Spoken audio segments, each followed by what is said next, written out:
What's up guys, and welcome to this video. And it's going to be a video on the FIFA 13 demo. I'm sure you guys have got, actually watched a lot of these videos so far, and I'm sure you guys will probably be getting bored of them.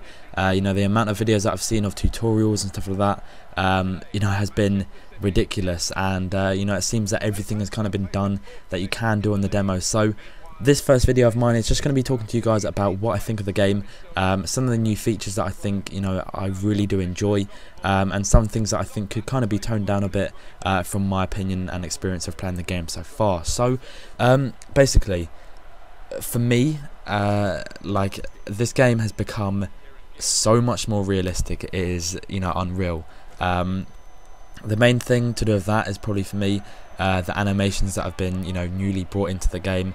I just think they're incredible. There's so many new ones which I think make the game so much more realistic and sort of true to the user when they use it, because no one wants to be playing a game which is isn't realistic at all, and it's just kind of boring, especially when it's a football game. It's kind of different if it's like a first-person shooter or something like that, because first-person shooters, like in real life, running around with loads of other enemies like 5 meters beside you, very rarely happens. And like with football, it's a bit different. You want the football game to be as realistic as possible, and I think FIFA and EA Sports or whatever have done an incredible job this year on making it a lot more realistic. And you just saw there, I think it was Nasri's pass or Milner's, but he did like a really nice outside of the boot pass, and that, I think that is another animation that's been added in. I think that just looks incredible. But the one that actually really stood out for me was when I was playing against Borussia Dortmund with, I think it was Manchester City, and basically Yaya Toure was in the centre of the field. What he did, he basically didn't have the ball, he was in space, and he kind of just did with his hands, gave the expression "give me the ball" basically, and was, you could tell he was wanting the ball. He's using his hands to sort of show that he wanted the ball, and was in space and wanted the pass. And I may even try and add that in, because I'll try and find it. I definitely did record it. I had a bit of trouble finding it earlier, but hopefully I will be able to find that, and you guys will be watching it now. But apologies if not, I'm sure you guys know what I mean.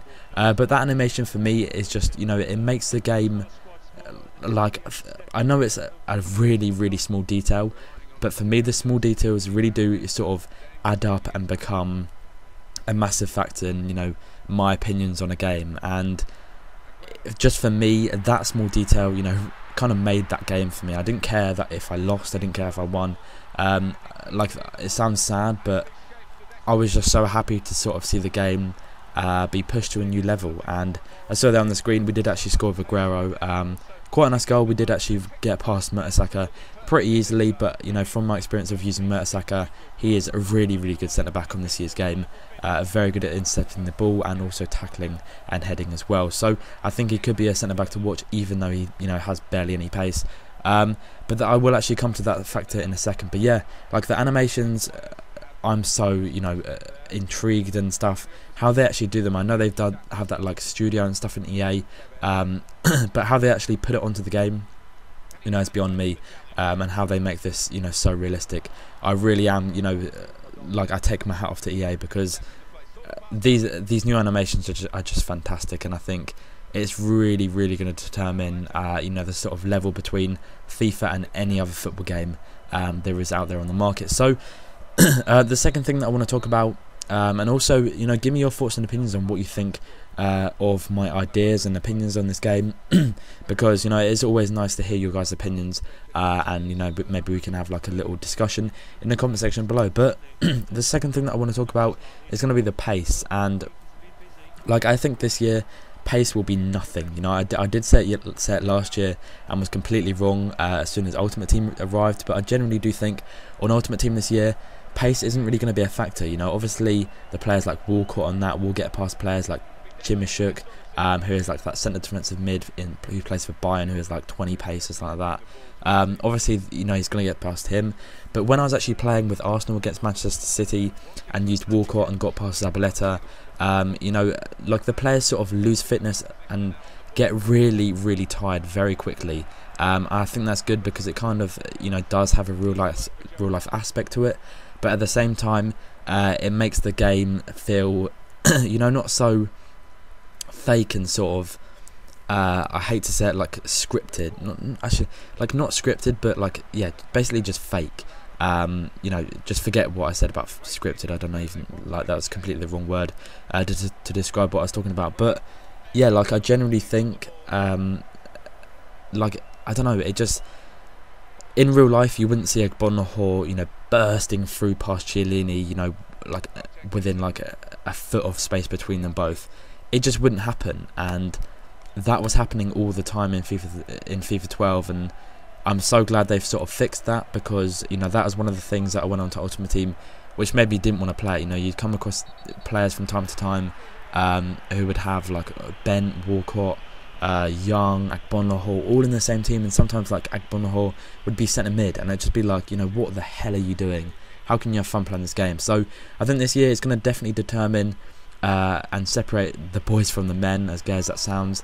It definitely will, because, you know, the people that actually, you know, like to use build-up play. I'm just going to use an example now, but like Air Japes, he passes it around a lot, you know, finds open space and does all that stuff. Very rarely uses pace to his advantage, and that is what it's going to be like. You're going to either, you know, have to learn the trade, or just, you know, either be good at it straight away. It's as simple as that. You know, you're going to fall very low if you know, you can't pass the ball around, and have a bit of patience when you're playing this game, because, you know, otherwise you will fall. And that's something that I'm going to try and get a lot better at. I did, you know, sort of do it a lot more at the end of FIFA 12, and I think during this, you know, demo, I'm going to kind of try and, you know, perfect it, although it is very hard against like a computer. But yeah, that is just one other thought, and then the other thought is the dribbling. Now the first touch control for me, like, I hate to say this, but I think it can be toned down a bit. I think, you know, at some points it can be a little bit overpowering, especially when you've got like the likes of, you know, Oxlade-Chamberlain, who I think is like a 75 rated player, just a gold, that I think he'll just be a gold in Ultimate Team. But yeah, like whenever I'm like on an attack or something like that with Oxlade-Chamberlain and the ball gets pushed through to him, the ball goes so far in front, and it's like, you know, that wouldn't really happen in real life. You know, maybe one or twice, but it happened every single time, and I think there probably is a technique to kind of cancel that out. But, you know, I don't know, I just think it could be toned down a bit on like the lower rated players. I know for the players which are going to be like 60 rated or something like that, fair enough, to make the game a bit more realistic and you know, a bit more even, fair enough. But I think, you know, with the players that are at a very high standard yet have a very low rating, you know, the first touch control has to be sort of toned down a bit. You know, players aren't that bad at controlling the ball and stuff like that. So, but the thing that I do agree with is when it's in like a close-knit situation, the first touch control is brilliant. You know, it always happens in real life where, you know, a team's building up play and then suddenly one of the players can't control it right, in like really close-knit situations like around the box and stuff like that. You know, that is realistic, and that is the part that I really do enjoy about this game. But yeah, give me your comments and feedback in the comment section below. Hopefully you guys have enjoyed this game. I'm not going to be showing you the penalties at the end. I can't really be bothered with that. I think it's just a bit boring for you guys to watch me shoot at a goal and pretty much score every time. So yeah, give me your thoughts and opinions on this video, and also some of the ideas that I've expressed so far. And also, would you guys like me to use like FIFA 13 demo footage, but do like a completely random topic and talk about anything I want? Basically like my biggest regret video, something like that, you know, something on the topic that isn't really FIFA 13 related, but it still has the FIFA 13 demo footage for you guys to watch as well. So thanks for watching, guys. Hit the like button if you have enjoyed the video. Once again, not forcing you to, just if you want to and want to support the channel, then by all means do. Other than that, guys, thank you very much for watching, and peace.